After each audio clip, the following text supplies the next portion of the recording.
aqui, vão prender ele, o governador, não, esse homem nada fez para ser preso. Quer dizer, as pessoas grandes da lei, né? Quem queria prender ele não era ninguém, as pessoas, muitos daqueles que andavam com eles, né? O próprio Jesus disse assim, que vocês andam atrás de mim, não é porque pelo que eu sou, não, é atrás de comidas, né? É porque, na verdade, quando levou Jesus à presença do Pôncio Pilatos, que era o governador de Roma, eles foram com a intenção de julgar Jesus e ali sentenciá-lo à morte. Pode? Justamente. Então, Jesus ele se entregou pelos nossos pecados. Isso. Então, os homens o rejeitaram. Ele veio para o que era seu, os seus o rejeitaram, não recebendo.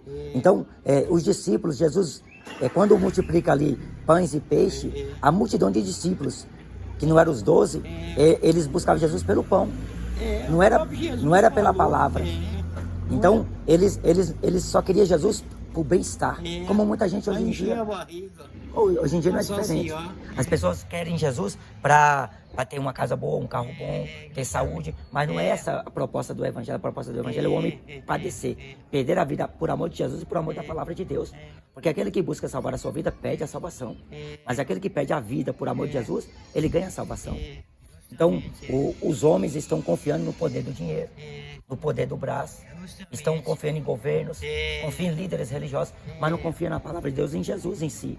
Porque Jesus é o caminho, a verdade e a vida. E ninguém vem ao Pai se não for através dele. O único intercessor entre Deus e o homem é Jesus, o único mediador.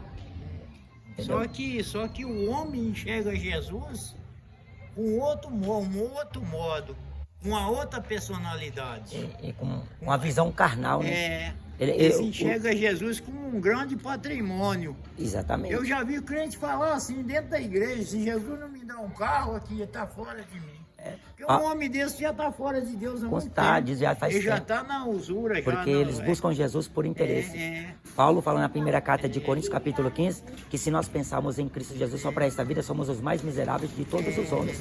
Então, Jesus se pensa para a vida eterna. Colossenses capítulo 3 fala, se pois ressuscitaste com Cristo, pensai nas coisas de cima, onde Cristo está à direita de Deus. Então, Jesus ofereceu para os discípulos a vida eterna. Jesus oferece para o homem a vida eterna. Agora o homem tem que perseverar até ao fim. Perseverar na palavra de Deus. E na Bíblia também fala de um discípulo que vendeu a salvação por um prato de lentilha. Esaú, ele trocou o direito de primogenitura por um prato de lentilha, por um prato. Ele trocou com seu irmão Jacó, ele negociou.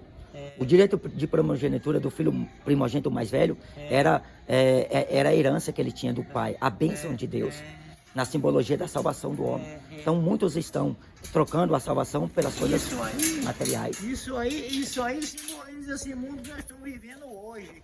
E as coisas não mudaram nada, continua do mesmo jeito. E o homem só quer, ele quer encher a barriga, ele quer satisfazer a sua vontade, ele troca a salvação. Hoje, daqui até meia-noite. Ele não pensa no amanhã. Estou de barriga cheia, meu carro é bonito e vamos que vamos. Pro amanhã ele pensa da seguinte forma, para fazer isso, fazer aquilo, ganhar isso, ganhar aquilo, ele investir na sua vida. Mas ele, lá em Lucas capítulo 12, fala de um homem rico e insensato. Ele tinha muitos celeiros, só que estava muito pequeno.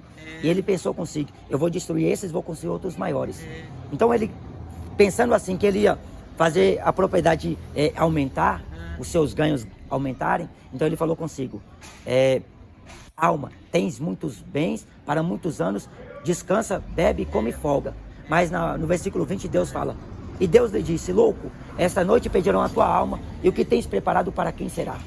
Enquanto ele estava ajuntando tesouro para si, porque rico para com Deus não é aquele que ajunta tesouros para si, ele morreu. E a Bíblia fala, lá em Marcos capítulo 8, o que o homem vai pagar pelo resgate da sua alma? O que o homem vai dar? Porque oferecer dinheiro a Deus, Deus não vai aceitar, porque o preço foi pago através do sangue de Jesus. Então o homem é salvo pelo sangue de Jesus, pela fé em Jesus. Então o rico não pode se salvar pelo dinheiro que ele tem. Não pode. Enquanto ele projetava ganhar muitos dinheiros, aumentar o patrimônio, a vida dele foi ceifada nos projetos da sua vida. Depois que o homem dessa sepultura, segue seu juízo. Então cada um dará conta de si mesmo a Deus. Deus dá ao homem o direito dele ouvir o evangelho, se salvar crendo em Jesus, porque Jesus é o único salvador do homem. Não existe nenhum outro intercessor, nenhum outro nome dado aos homens pelos quais devam ser salvos. Você vê que há muitas falsas promessas pelos líderes religiosos. Então há muitos enganos na terra. E o homem confia em estátua, confia em senhores e senhoras, mas não confia no verdadeiro Deus. O Deus é espírito. Não confia. Não, A maioria está gostando mesmo é de Satanás. serve A ao maioria diabo. das pessoas mesmo está gostando de servir o diabo. Porque eu já prestei atenção muito nisso. Porque todo mundo sabe que ninguém é bobo. Ninguém é menino, ninguém é bobo. Você vê uma criança de 6 anos, ela não é mais bobo. Não. A Bíblia fala em Provérbios que até a criança vai dar conta das suas ações. Paulo diz que o Deus desse século é o diabo. Ele cegou o entendimento dos incrédulos, para que não resplandeça a luz do evangelho da glória de Cristo, que é a imagem de Deus. Então eles não creem no evangelho. Eles querem fazer a vontade da carne, e a vontade da carne é pecado. Porque a inclinação da carne é pecado e é morte. Então o homem que anda na carne não pode agradar a Deus.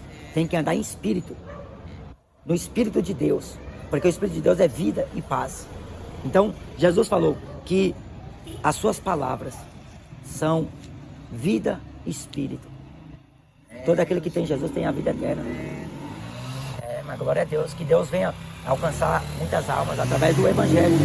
Porque o homem só é salvo se ele reconhecer Jesus como Salvador. Porque ele pode viver a vida toda tendo uma religião, tendo o seu partido favorito, tendo o seu líder a quem ele se espelha, mas só Jesus é o Salvador do homem. Por isso que Deus amou o mundo de tal maneira que enviou o seu Filho unigênito, para que todo aquele que nele crê não pereça, mas tenha a vida eterna. Ter a vida eterna só em Jesus. Jesus fala em João 17, versículo 3. A vida eterna é esta, que creio em ti só, por único Deus verdadeiro, e a Jesus Cristo a quem enviaste. Deus enviou Jesus como Salvador do homem.